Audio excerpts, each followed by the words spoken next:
les 40 ans du peuple hébreu au désert, les 40 jours de tentation du Christ au désert, mais c'est aussi un appel à la promesse d'une infinie fécondité, car cette promesse est, selon Eckhart, celle de la naissance éternelle du Verbe dans l'âme. Je cite un passage du Sermon 30. « Prêche la parole, prononce-la, exprime-la, produis-la, enfante la parole. » Ces 5 verbes à l'impératif du Sermon 30 insistent sur la nécessité d'extérioriser la parole, de la dire. Donc, tout le contraire, apparemment, d'un silence, d'un désert. Maître Eckhart se contredirait-il? C'est ici le frère prêcheur qui parle, à la fois en Liesemeister et en Liebemeister. Théologien et prédicateur, Maître Eckhart ne peut cependant témoigner de la parole divine sans la vivre d'abord lui-même. Or, si Eckhart n'a jamais directement parlé de son expérience mystique, comme Jean de Vrinck le rappelait ce matin, elle est sous-jacente dans toute son œuvre, car c'est à partir d'elle qu'il prêche. C'est pourquoi la parole doit non seulement être exprimée, mais aussi enfantée, comme si cette parole qui est déjà née, toujours née, devait naître à nouveau, naître avec celui qui la prononce. Cette parole serait alors vécue, expérimentée par celui qui la prononce comme une connaissance, non pas selon la chair, mais selon l'esprit. Si la chair est de l'ordre du temps, Eckhart peut-il donc comprendre cet enfantement à partir du temps sans aussitôt se contredire? Il parlait du point de vue de l'éternité, et vous l'avez entendu du point de vue du temps. Toller exhorte ici à entendre son maître, non pas du point de vue du temps, mais du point de vue de l'éternité. Toutefois, on peut se demander comment parler depuis l'éternité sans aussitôt être réduit au silence dans le temps. N'y a-t-il pas là un impossible pour l'homme? Dans son rapport au langage, Eckhart semble nous confronter à l'aporie. Car enfin, il s'agit bien, pour le maître, de traduire une expérience mystique qui, en son fond, échappe à toute formulation. Il semble donc que le problème du langage chez Eckhart nous oriente sur la question de l'adéquation entre l'expérience mystique et son expression verbale. C'est par le verbe médiateur que Maître Eckhart pourra penser ensemble le temps et l'éternité. S'il place sa prédication à partir de cette parole inexprimée, c'est-à-dire à partir de l'éternité, il inclut aussi la dimension de la temporalité. Car, je cite, « Si le Père engendre son Fils dans l'éternité semblable à lui-même, il le prononce aussi dans le temps. Le Père prononce selon le mode de la connaissance, en fécondité, sa propre nature, totalement dans son Verbe éternel. » Fin de citation. Par le Christ médiateur, Eckhart pense donc le lien entre parole éternelle et parole temporelle. Et c'est ce lien qu'exprime admirablement le Granum Synapis, l'unique poème d'Eckhart lui-même, si l'on en croit les analyses de Kurtroux et d'Alain de Libera. Vous devriez avoir la distribution du Granum Synapis. Ce n'est pas du tout... voilà, c'est dans votre dossier avec donc des poèmes de Celan et de Sachs, des poèmes de Paul Celan et de Nelly Sachs. Et au début, vous avez le poème de Maître Eckhart. Il est vraisemblablement de sa main, mais tous les commentateurs ne sont pas d'accord sur ce point. En une forme concise à l'extrême, les 8 strophes que vous avez sous les yeux se présentent comme un programme naissant de toute sa prédication. On y trouve un véritable condensé de sa théologie trinitaire. Le thème de la fécondité intratrinitaire fait ici écho à celui de la fécondité de l'âme à partir d'un mystérieux fond où elle serait par grâce l'incréé que la Trinité est par nature. Or, dans ce poème, on retrouve de façon récurrente la métaphore du désert. La reprenant à toute une tradition biblique et patristique, Eckhart va cependant l'intégrer à sa mystique de façon tout à fait nouvelle, car c'est dans le même temps qu'il laisse entendre le désert et la fécondité, si bien que l'oxymore désert fécond caractériserait la poétique eckartienne à la fois en tant que Wesen mystique, mystique de l'être, et mine mystique, mystique de l'amour. Les termes désert et fécond se présentent apparemment comme 2 réalités antinomiques. Or, c'est dans cette antinomie que Maître Eckhart va définir le cœur de sa mystique en rendant compte à la fois de l'exigence du détachement et de celle de la fécondité. La nécessité pour l'homme de se vider des créatures apparaît comme la condition de la naissance éternelle de Dieu dans l'âme. C'est pourquoi l'âme, selon Eckhart, doit à la fois être vierge et femme, désert et féconde, pour être pleinement unie à Dieu.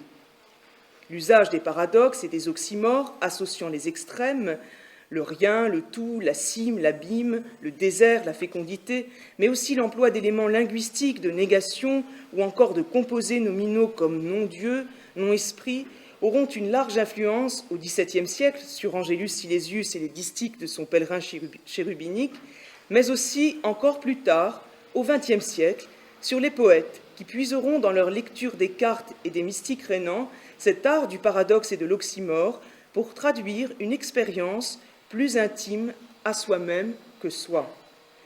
Car pour eux, le poète est avant tout un mystique, peut-être moins au sens religieux où l'entendait Eckhart, qu'en un sens plus profane, et encore celui-ci resterait à définir. Il s'investit d'une surréalité qui ne peut être celle de la science. L'origine et la fin de l'acte poétique lui-même en constituent la cause.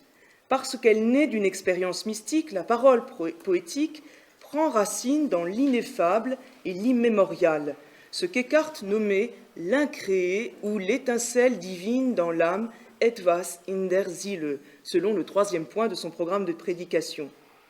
Saint John Perse va jusqu'à dire que par la grâce de l'acte poétique, l'étincelle du divin vit à jamais dans le silex humain.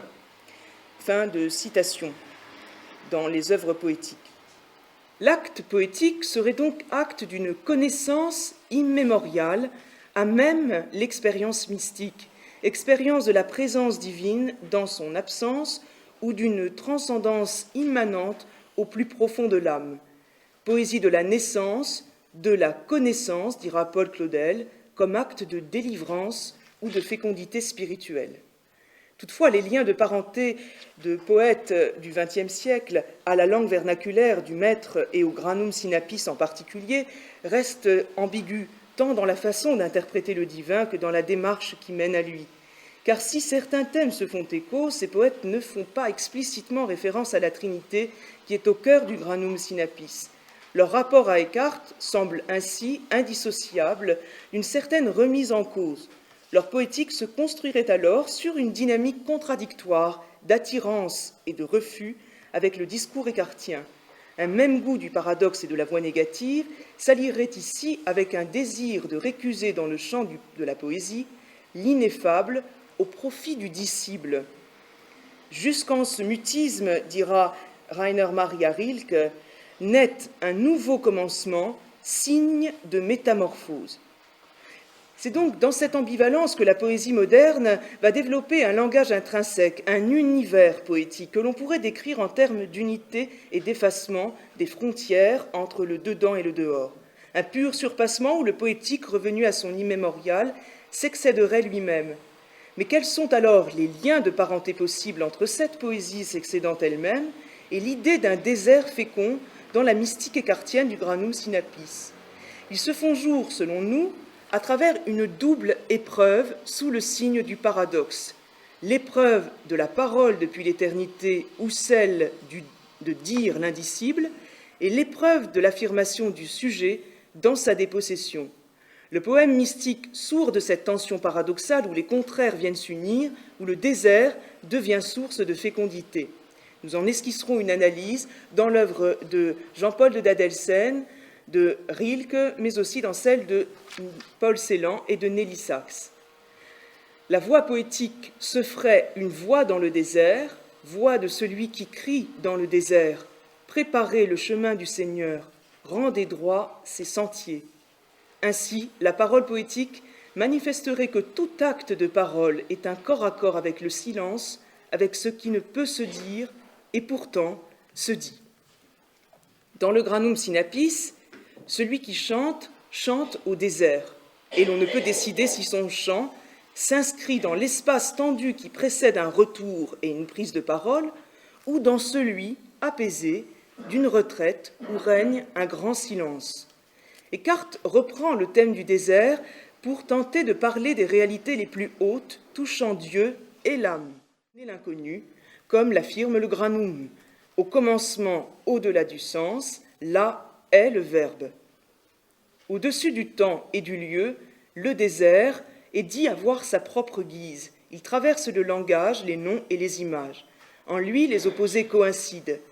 Le désert est lumière et ténèbres, ici et là, lointain et proche, bas et haut. Tout cela simultanément. En évoquant la profondeur sans fond, le désert nous ramène au mystère de la présence absolue. Sombre tout mon être en Dieu qui est non-être. Il dit ce pouvoir rassembleur du néant, cette force du rien où s'abîme le quelque chose qui sépare et éloigne. Descartes semble accorder l'acte poétique et l'expérience mystique dans un fond sans fond, un abîme où ni Dieu ni âme n'ont plus de nom, où ni l'un ni l'autre ne sont plus soumis aux catégories de l'entendement. En moyennotalemand, le terme Wüst, désert, est associé à celui de Bloßheit, vacuité ou nudité, et de pureté, Lütterkeit, ou de séparation, Abgeschiedenheit, Sit und von Stadt, comme d'un caractère propre aux facultés supérieures qui font de l'homme un être à l'image de Dieu. Deviens tel un enfant, rends-toi sourd et aveugle, dit la dernière strophe du Granum. L'enfant, Kind, est celui qui a réalisé l'expérience du désert, de la pauvreté en esprit, et qui s'est détaché des créatures, rendu sourd et aveugle aux images. Il caractérise alors le poète mystique, réalisant un exode radical pour retrouver la pure présence de l'image, cette trace incréée qui est l'empreinte du désert.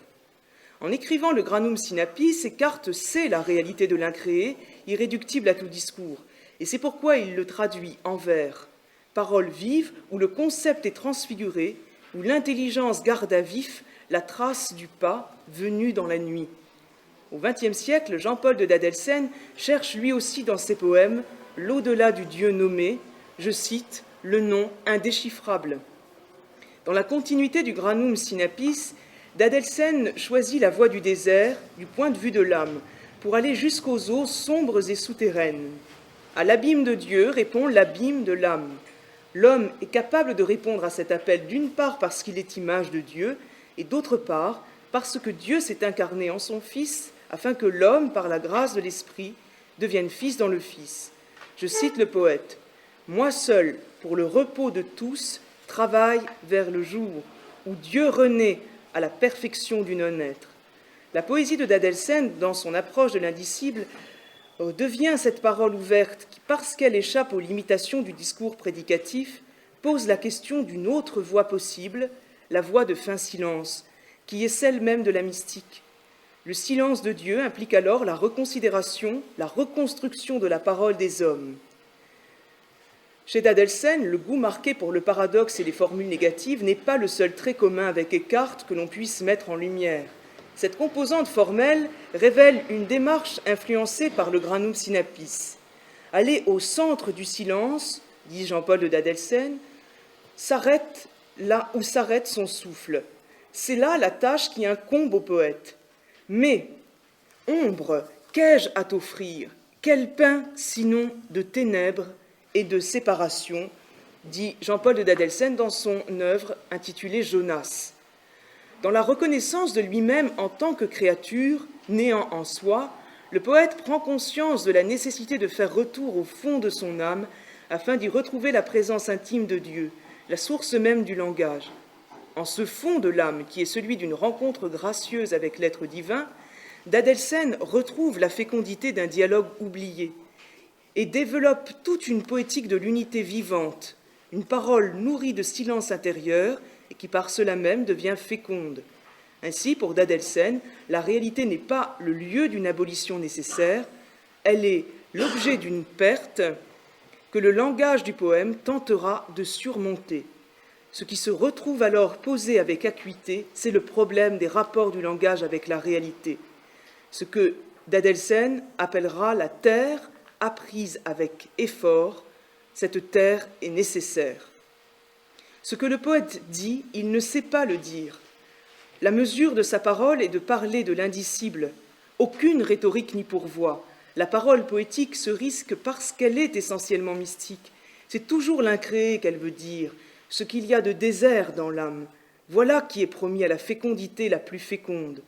Prendre la parole serait alors la prendre au silence, et depuis le silence, depuis l'éternité du Verbe incréé, car nulle parole humaine n'est première, comme si elle se confondait à l'origine et inaugurait le sens.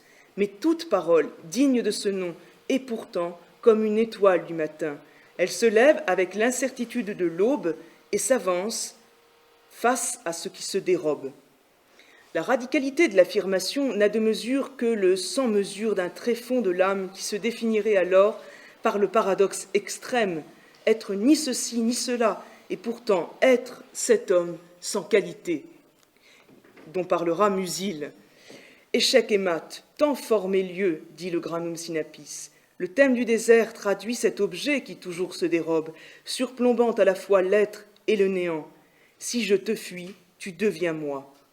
Comment ouvrir à une connaissance de Dieu qui n'en soit pas profération et réduction, une connaissance respectueuse de cette profondeur sans fond? Si le mystique parle, son rapport à l'ineffable déconstruit aussitôt le discours qu'il tient.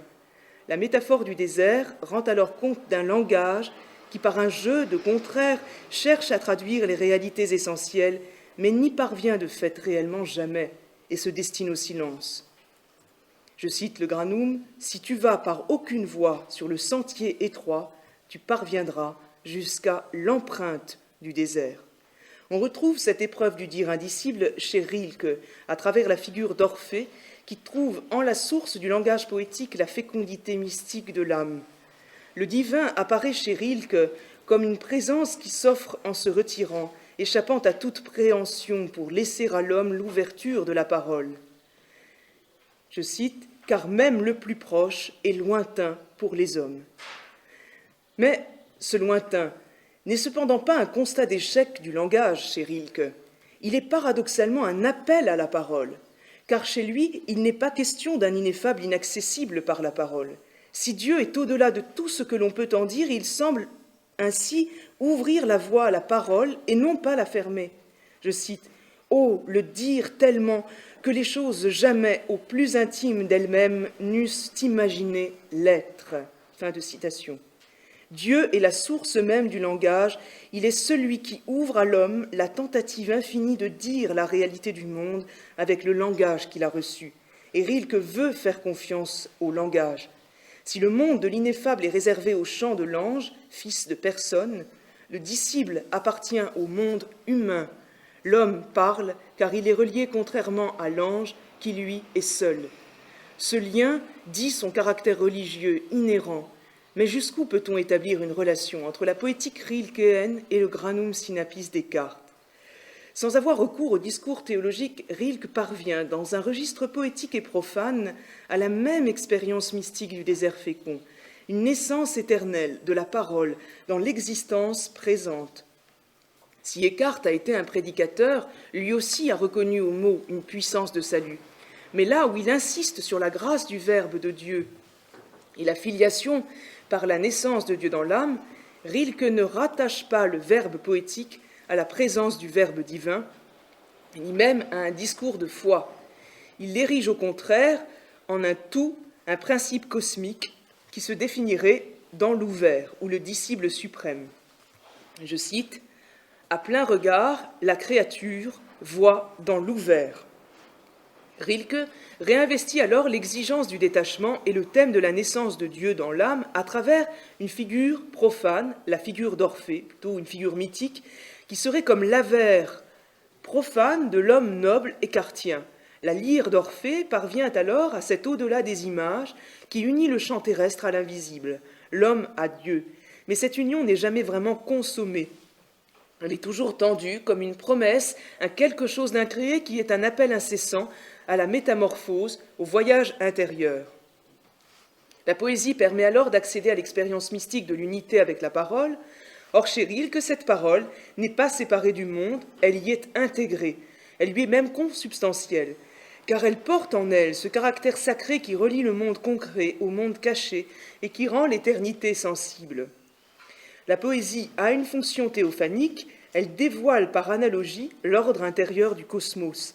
Là où Eckhart cherchait à relier le monde des créatures à l'incréé par la médiation du Verbe incarné, Rilke ne prend pas en compte la dimension christologique et confère à la poésie elle-même ce pouvoir de médiation à travers Orphée, je cite, « apte à rendre avec divination la louange infinie ».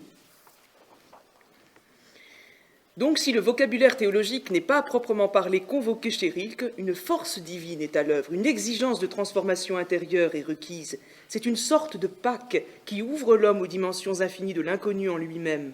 La nécessité de devenir cet homme intérieur commune avec les mystiques rénants se double chez Rilke d'une nécessité d'intérioriser le monde. La conviction centrale qui anime l'œuvre de Rilke est donc celle du salut par le langage. Parler à partir de l'éternité, c'est parler immédiatement à partir de sa propre expérience d'être un avec Dieu. Non pas de façon à faire de sa propre expérience l'objet d'une représentation, ce qui serait en quelque sorte quitter l'expérience elle-même, mais de façon que le sujet qui se tient sans intermédiaire dans l'unité avec Dieu parle directement. Et j'en viens à ma seconde partie, l'épreuve de l'affirmation du sujet dans sa dépossession. Désert est un symbole équivoque dans l'œuvre de Maître Eckhart, car il peut tout aussi bien désigner le lieu sans lieu de l'intériorité de Dieu et de l'âme, mais aussi celui où l'homme est tenté par la multiplicité des images et appelé à faire l'épreuve du détachement jusqu'à laisser Dieu pour Dieu. Par désert, il faut d'abord entendre une réalité d'ordre essentiel qui, transcendant l'expérience courante, la commande. Ainsi ouvre-t-elle un chemin mystique qui signifie un dépouillement de soi. L'homme doit apprendre la solitude intérieure, littéralement, il doit apprendre le désert. Or, cela n'exclut en rien les œuvres, mais oriente ces dernières selon une intention pure, rassemblée en Dieu, comme l'homme juste le prouve. Marthe en est cet exemple par excellence, car elle a su allier à la dynamique de l'épreuve au profond repos dans le centre. Ainsi, l'acte de parole est bien œuvre du mystique, mais il est aussi l'effet de l'œuvre de Dieu dans le mystique, effet à la fois cognitif, esthétique et éthique. Alors, la poésie crée un espace-temps spécifique qui relève de l'espace-temps du dialogue entre l'âme et Dieu, espace-temps où le poème devient co-création et participe à l'incarnation continuée, réception de l'incréé dans le créé, de l'infini dans le fini, qui nourrira cette poésie du XXe siècle comme un écho profane du Granum Synapis. C'est dans cette dynamique oxymorique du désert fécond, dans cette expérience mystique de la docte ignorance, que ces poètes exprimeront l'alliance avec l'homme, avec un quelque chose de divin en lui, traduisant la conscience d'un immémorial où s'origine l'expérience de l'altérité, celle du tout autre et celle de l'autre homme. La langue poétique de Paul Celan est une langue précaire. Sa prière à l'image même de celle prônée par Eckhart dans le Granum Synapis ne demande rien. Mais face à l'indicible, le poète ne renonce pas, il ne reste pas muet, car il sait que la langue doit renaître d'elle-même en traversant ses propres absences de réponse jusqu'en ce lieu qui est sans lieu, où elle peut faire l'expérience de son propre souffle de vie. Celan cherche une réalité nouvelle fondée sur le pouvoir d'un langage conçu à la fois comme transitivité pure et comme recréation entière. Stehen, se tenir debout, est un mot célanien par excellence. Il est ce mot d'ordre du poète qui s'engage à dire la parole où l'écriture devient dialogue vivant dans la vérité d'une responsabilité mutuelle. Chez lui, la parole confrontée à ses limites trouve en son point d'achoppement la capacité à se surmonter. Tous les poèmes de Celan poursuivent ce mouvement de reconquête du langage par la voie négative qui le relie à Maître Eckhart. Ce lien s'exprime entre ce qu'il écrit et son expérience intérieure d'un au-delà de lui-même. Eckhart comprenait sa propre expérience de Dieu comme la négation de toute séparation entre ceci et cela, séparation qui oppose toutes les créatures les unes aux autres. Le sens profond de cette négation procède directement de la lumière de l'Aleph, de l'intense rayonnement du monde intérieur, où le poème éclot dans la langue de personne. Vous avez le poème dans vos exempliers. L'abîme de l'âme et l'abîme de Dieu s'appellent et se répondent. Le rapport de Celan à Eckhart peut donc être considéré comme le début d'une conversation entre judaïsme et christianisme, comme le recours Descartes à Maïmonide témoignait déjà d'une ouverture envers la tradition juive et notamment à l'égard de la Kabbale. La voie négative le conduit en direction d'autrui, vers un sol où la pensée et l'éthique demeurent indissociables. Le poème rend alors possible un langage de la proximité à l'origine, où autrui est ce prochain qui me rend non seulement responsable, mais aussi et surtout capable de donner.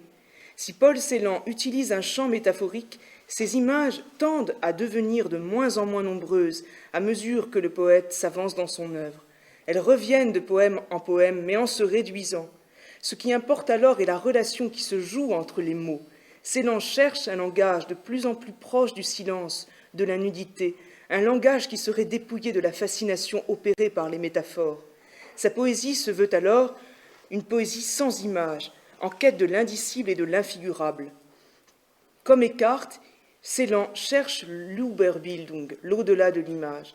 Dans ce souci de détachement, de nudité intérieure, de désert, le poème s'appauvrit pour se tenir au plus près de l'essence, pour devenir fécond. L'écriture de Celan met alors à nu les mécanismes par lesquels les images se fabriquent. Il renverse les idoles pour se tenir sur le seuil, au plus près du souffle, dans ce qui ressemblerait le plus à l'homme intérieur Descartes, cet homme rendu noble par sa propre mort à lui-même. Le langage se dépouille radicalement pour laisser place à une rencontre avec le divin qui ne souffre pas de nom. Chez Paul Celan, qui se fait sur ce point encore l'héritier des Descartes, le langage est donc pris à la fois comme conscience de soi et comme milieu de signification. Et de l'autre, la réalité qui est impliquée dans les mots est située hors de leur portée, étant l'absence, la perte, qui donne son sens à l'acte poétique. Le sujet poétique lui-même s'accomplit dans un mouvement de dépossession de soi, qui l'ouvre sur l'autre lui-même. Ce n'est donc que dans la mesure où il fait état de sa destruction subie, dans la mesure où il atteste sa position comme une position ultime, que le sujet célanien se légitime à la fois dans son auto-affirmation et dans sa nature poétique, ouvrant ainsi la voie à la poétique nouvelle. La question du langage et celle du sujet ont donc partie liées. Cette solidarité témoigne de l'implication théologique de la question du sujet dans sa poésie. Posé en même temps que Dieu, le je connaît les mêmes difficultés d'être que lui. Celan cherche une voix qui fasse entendre un reste chantable. Reste chantable, je cite. C'est par ces mots que s'ouvre l'un des poèmes de Renverse du souffle. On peut chanter une silencieuse silhouette humaine que l'écriture fait sortir de la neige où elle était ensevelie. Seule peut encore se faire entendre une lèvre privée du pouvoir de parole. Le seul chant audible devient alors un chant réduit à sa seule ponctuation. Le souffle a été inversé. Dans le méridien, Celan évoque une sorte de retour chez soi, comme un retour du jeu vers le point initial où la parole s'engendre. Nelly Sachs suit, comme Paul Celan, à qui elle écrivait et avec qui elle avait une grande amitié, elle suit comme lui une voie pascale dans le temps, celui de l'histoire du peuple juif, qui rejoint aussi celui de l'écriture poétique. Il s'accomplit dans l'exigence éthique de l'alliance, c'est-à-dire dans un dialogue retrouvé avec autrui au prix du sacrifice de soi. Or, s'il s'agit d'un verbe retrouvé, celui-ci n'a rien de divin chez Sachs. Et à ce titre, il ne se réalise que dans le miracle temporel d'une parole indissolublement liée à l'amour, une parole dégagée des images. Nelly Sachs trouve dans la dialectique de l'image chez Eckhart un point d'analogie avec sa quête poétique et éthique. Cependant, l'Urbild, dénué de son sens christologique chez Nelly Sachs, investit la part du langage et de la vie humaine et s'oriente dans une voie où Nelly Sachs rejoint à sa manière la prière de Maître Eckhart. Je prie Dieu de me détacher de Dieu. Alors seulement peut s'installer le silence marqué par une naissance mutuelle, non plus comprise comme l'union de l'âme au Verbe, mais comme l'unité entre l'homme et le langage, ainsi plus avant, vers la source. Sachs s'inscrit dans cette voie, dans cette quête de l'homme intérieur détaché. Toutefois, elle ne lie Eckhart que dans la grille de la mystique juive, s'attachant spécialement à l'exigence de la transcendance et du silence qui marque sa poétique.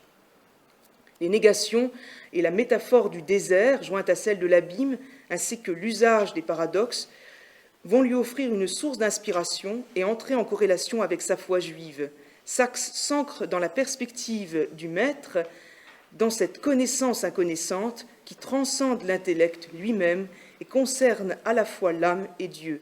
Cette connaissance nous unit à Dieu en tant qu'il est non-personne, non-image, dit Eckhart dans le Sermon 83, et s'inscrit dans une dynamique de négativité. Mais si Eckhart entend l'essence humaine dans un contexte christologique où l'homme ne recouvre son image que par la médiation du Christ mort et ressuscité, Nelly Sachs développe un tout autre sens de la Pâque, où elle éprouve le lien entre l'écriture poétique et la mémoire vivante de son peuple. Je la cite, « Cendre, rien que pansement pour la douleur de la lumière. Sur terre, point d'interrogation. » Les grandes figures bibliques, les personnages issus de la mystique juive et les maîtres de la Kabbale, qui sont régulièrement convoqués dans son œuvre, apparaissent alors comme les gardiens de la transcendance divine. Par leur intermédiaire, Nelly Sachs restitue à Israël sa mission dans le temps, transmettre la parole de Dieu à tous les peuples de la terre. Sans cette mémoire la plus ancienne et la plus profonde, un monde nouveau ne pourra être édifié, ni même l'écriture poétique dans son essence, je la cite, « accrochée au buisson du désespoir, et pourtant, attendant que la légende de la floraison entre sa prédiction, sachant toute magie, soudain l'aubépine hors d'elle-même, est passée de la mort à la vie. » Ainsi, Abraham devient l'incarnation du désir d'infini qui, par-delà le saisissable, brûle. Passivité ou passion, désir qui ne saurait se combler, qui se nourrit de son accroissement même, désir sans fin d'au-delà de l'être. La place des métaphores conduit Nelly Sachs à explorer l'écriture du rien comme un langage mystique. Le poète tente alors de frayer la voie, conduisant à une résurrection possible, après avoir dégagé les sources enfouies de la lumière. Comme le danseur, le mystique a cette disposition au départ, au voyage ou à la percée. Traverser la mort comme l'oiseau traverse l'air. Danse et écriture sont chez Nelly Sachs un pont jeté entre la mort et une nouvelle naissance, entre l'obscurité d'où il faut extraire les étincelles de la lumière divine et dégager les traces d'autrui. Alors, la clarté resplendie de la présence retrouvée, l'appel de celle des océans, fêtant la résurrection. Le poète est ce danseur des mots qui oscille entre l'ombre et la lumière, entre l'élévation et la chute, figure de l'homme noble, David, le chassid, assis, la tête entre les genoux, enveloppé dans un manteau noir, comme un grand oiseau blessé, va prendre son envol. Ce n'est donc que dans une disponibilité totale, signifiée par le désert, c'est-à-dire l'oubli ou la nescience de toute chose créée, que Dieu peut œuvrer en l'âme de façon incomparablement plus noble qu'elle ne saurait le faire elle-même. Désert traduit donc cette disponibilité intérieure de l'âme vierge.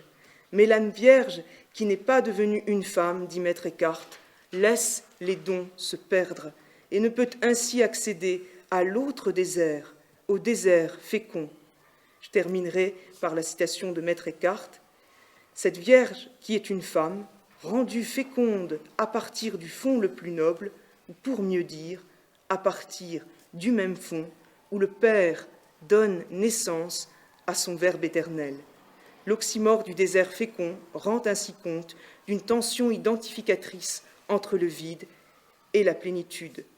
Si je me perds, toi je te trouve, ô bien suressentiel. Merci beaucoup.